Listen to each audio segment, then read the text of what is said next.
Hi everybody.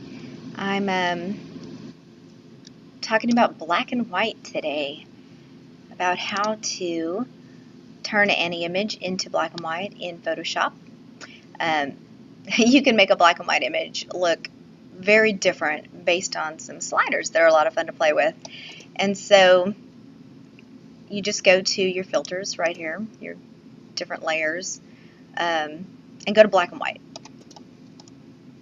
Bam, it's black and white. It's a solid black and white. But if you play with these sliders, you can have a lot of fun. This one right here, just the reds only. And so anything in their skin that's red or their hair that's red, it makes it lighter or darker. Like it brings it in and out. So if you go this way, you add more contrast, and you go this way, you take some away. So you can look at it and just be like, well, it looks prettier. That looks pretty right there. Yellow's also fun. There's a lot of yellow in skin. And so you bring that down. Red and yellow seem to affect the skin the most. And then green doesn't typically affect much. You can slide it back and forth and you see it doesn't really do much. There's not much green in the image. But here's blue. And you bring this up and you can see there's some blue in a lot of places. The whites of their eyes get brighter when you turn it this way. And well, that's actually cyan. So here's blue. Same thing. Just see some major adjustments happening. And then here's magenta. Now magenta is fun to turn a little lower. It doesn't affect the skin quite like the red does, but if you make it go lower, you bring more color, or more darkness, I should say, into the lips, which looks very pretty. Like you look at the baby's lips when you go down too. You can see it in all of them. So you bring that down a little bit. Well, that looks amazing. So that's just one of the ways you can play with black and white images and make them look the way you want them to look. Another fun thing to do is to adjust the levels.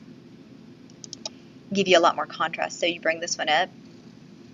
There's your light.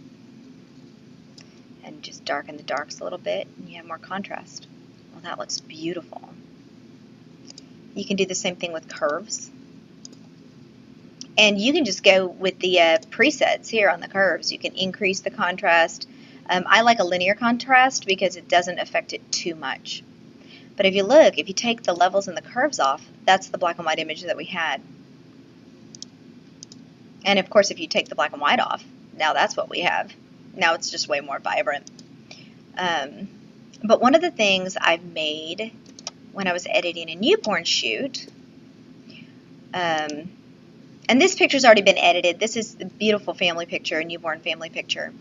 But I made a newborn black and white. You'll watch. We'll go ahead and play this action. Newborn black and white.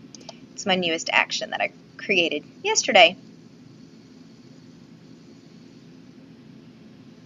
Gives it a haze. Gives it this softness. And you know, black and white images, I love them to be stark and contrasty.